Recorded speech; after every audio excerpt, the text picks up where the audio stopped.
안녕하세요. 지혜의 오두막 스토미입니다. 우리 삶을 살아가는데 가장 소중하지만 또 한편으로 위험한 것은 무엇일까요? 없어서는 안 되는 것이지만 정말 어디로 튈지 몰라서 가늠할 수 없는 것. 바로 감정이 아닐까 합니다. 분명 어젯밤 편안한 잠을 잤음에도 불구하고 아침에 눈을 뜨면 기분이 다운되거나 괜한 두려움이 밀려오는 느낌.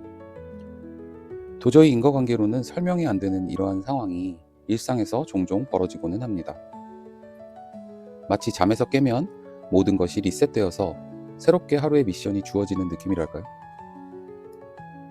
우리의 감정이라는 것은 늘 이렇게 평온함에 머물다가도 어디로 튈지 모르는 그런 불확실성을 가지고 있습니다. 사람마다 상대적이긴 하지만 이러한 면모는 모두 가지고 있습니다. 아마 우리 감정이 탄생할 때부터 부여된 본연의 특성인지도 모르겠습니다. 김주환 교수님이 쓰신 책 내면 소통에 보면 이러한 기작들이 잘 설명되어 있습니다. 감정이라는 것은 우리 뇌의 편도체에 의하여 좌우되고 이성이라는 것은 우리 뇌의 전전두엽에서 관장한다고 알려져 있죠. 둘 간의 관계는 스위치의 온오프 관계와 비슷하다고 합니다. 즉, 감정이 활성화되면 이성은 점점 힘을 잃게 되고 반대의 상황 역시도 마찬가지입니다. 이러한 관계를 상호 억제 관계라고 합니다. MBTI 때문인지는 모르겠지만 T와 F와의 관계 이야기, 한동안 많은 곳에서 회자되고는 했습니다. T는 이성적이고 F는 감정적이다. 즉, 감정에 공감이 잘 되는 사람은 F고 팩트 폭격을 잘 하는 것이 T다. 이런 이야기들로 한동안 떠들썩하고는 했죠. 하지만 사실 어느 한쪽에 편중되어 있는 마음의 모습은 늘 양날의 검이 되곤 했습니다.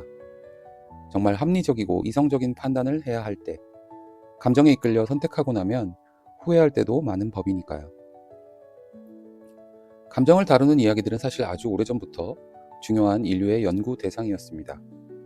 다만 서양에서는 이성과 감정을 나누어 생각하는 이분법적 관계로 이성은 좋은 것, 감정은 악한 것으로 치부하고는 했죠. 동양에서는 감정과 이성을 하나의 마음 상태로 보고 어느 한 곳에 치우치지 말고 중용의 시선으로 바라보곤 했습니다.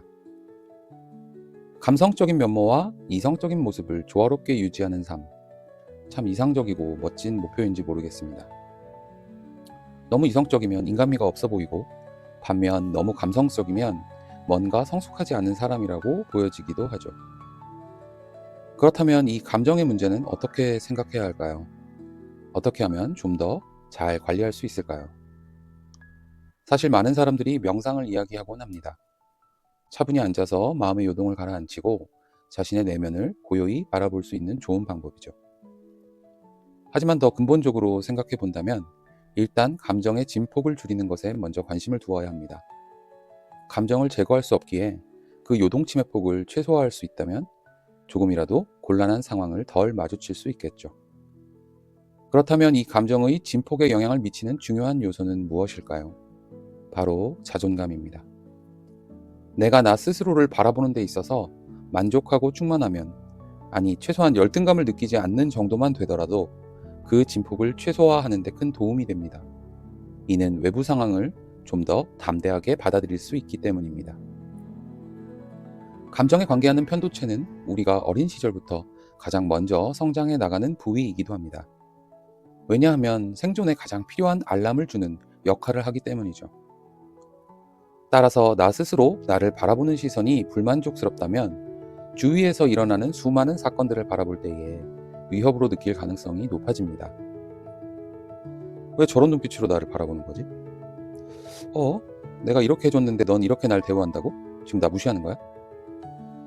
이런 생각들로 내 주변에서 일어나는 상황들을 해석한다면 그 사람의 마음은 지옥에 머무는 것과 동일하겠죠. 사실 이런 감정의 해석은 그간 살아오면서 낮아진 자존감 때문에 자연스럽게 내 머릿속 사고 프로세스가 부정적으로 형성된 결과일 수 있습니다. 즉, 왜곡된 해석으로 말미암아 점점 더 나 스스로의 존중감을 낮추는 악순환의 고리에 머물게 된다는 뜻이죠.